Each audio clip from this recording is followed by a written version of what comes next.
It seems that we have a visitor, Holmes. Indeed. Come in. Hello, Sir Henry Baskerville. Did you have a good trip? But how do you know who I am? I had not announced my visit. By looking at your dress, it is totally unsuited to our wet English weather. This allowed me to deduce that you came here in a hurry and carrying the bare minimum in your luggage. Then there is a blue ink stain on your thumb, the same blue ink used by the passenger service at Waterloo Station to print their tickets. Your ticket has stained your thumb because of the rain. Also, my attention was attracted to your cufflinks with the initials HB, but still I had not yet made the connection with the famous Baskerville family. It is by remembering a Times article that I deduced your identity. It was telling of the odd death of Charles Baskerville and the likely return of his nephew and only heir, Henry. Brilliant! Your reputation is well-deserved, Mr. Holmes. But let me explain the purpose of my visit. You do not believe in legends, and you would like to clear the circumstances of your uncle's death. You need a factual, logical, and rational explanation of what some call the curse of the Baskervilles. And who else, in all modesty, but Sherlock Holmes and his faithful friend Dr. Watson would be able to solve such a mystery? Watson, my friend, pack your bags. We're leaving for Baskerville Hall. Tell us about the curse of the Baskervilles, Henry. Its origin dates back to my ancestor, Hugo Baskerville. It is said he was a vile person who earned the wrath of the devil. After his death, all our ancestors seemed to come to bad ends at Baskerville Hall. At the scene of each death, there were always dog or wolf tracks, but gigantic. Thus, over the centuries, a legend was built, that of a creature from hell, the Hound of the Baskervilles. My uncle was sure that it was a reality. He was convinced that the beast would take him sooner or later, as it took all those our lineage. With his last letter, he sent me this medallion. According to Charles, it was needed to break the curse of the Baskervilles, but he did not know how to use it. Do you believe in this legend, Mr. Holmes? We'll have to exhaust all other hypotheses before falling back on that one. Baskerville Hall in sight.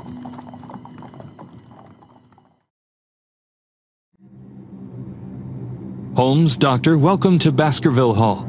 The servants are not here to welcome us, I fear. They were severely affected by the death of my uncle and have since retired. The family portraits gallery, I assume. But why such expressions on their faces? These pictures have not always been so disturbing. According to my uncle, the changes in the paintings occurred after the violent death of the portrayed Baskerville. It appears to be one of the effects of the curse. Have you noticed? The family coats of arms under the pictures are missing. Indeed, it is an interesting point to begin our investigation. Where can these coats of arms be, and why did they disappear? Let's try to find them. I cannot stay here any longer. The sight of those ghastly faces is unbearable.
Sir Rodger Baskerville is certainly one of the most famous hunters in all of Great Britain.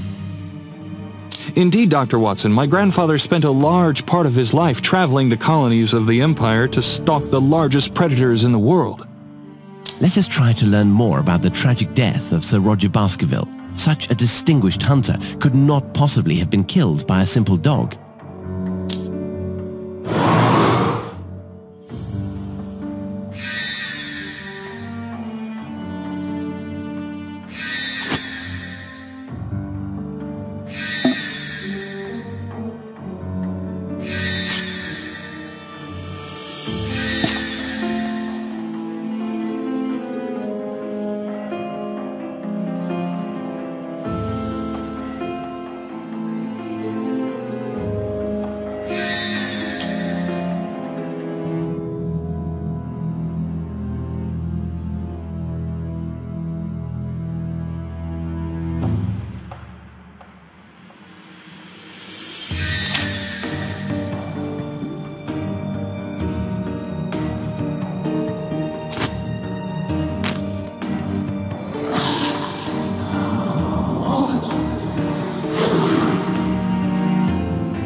A unicorn, a dragon, a werewolf? I can't believe my eyes. Don't let appearances fool you, Henry. Dr. Watson is right. It is unlikely that these fantastic animals ever existed. It is, rather, a matter of a remarkable job of taxidermy.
happened? Where are we?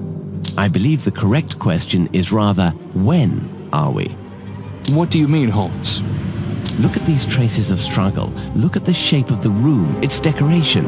Everything appears as if Sir Rodger was just killed. Smell the air. The odors of gunpowder and blood are still fresh. You don't really think that we went back in time, do you? Normally I would reply no and laugh at your naivety, but for now I'd rather not say anything. I do not know how or why, but it seems that we have stepped back to a few minutes after the death of Sir Rodger. There is always an explanation. Be patient.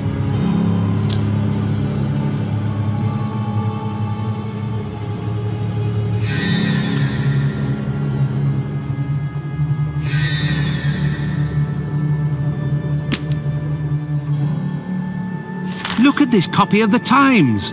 It's almost 90 years old. Either it is perfectly kept, or we are really at the beginning of the century.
We have all the pieces of the coat of arms of Sir Rodger Baskerville. Let's go to his portrait.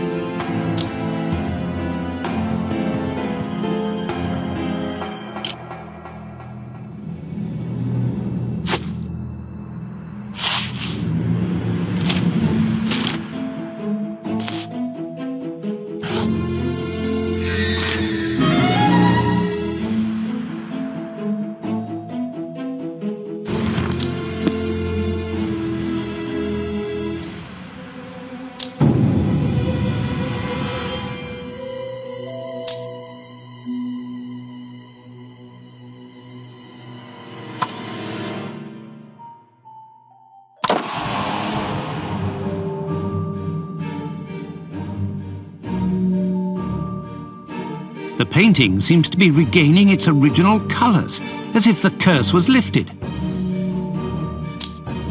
Holmes, Watson, look! By inserting the arms, we've triggered a mechanism, a secret cache. There's something inside.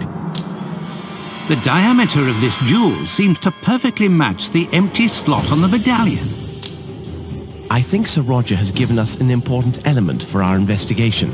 Look, there's a note in the back of the jewel. Physical power and brute force.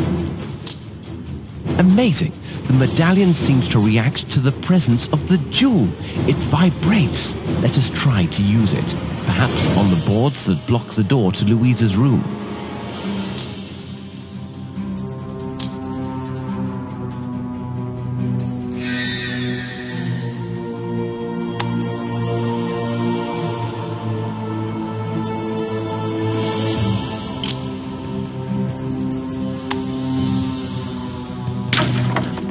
Indeed, it seems that the powers of this locket give us interesting perspectives.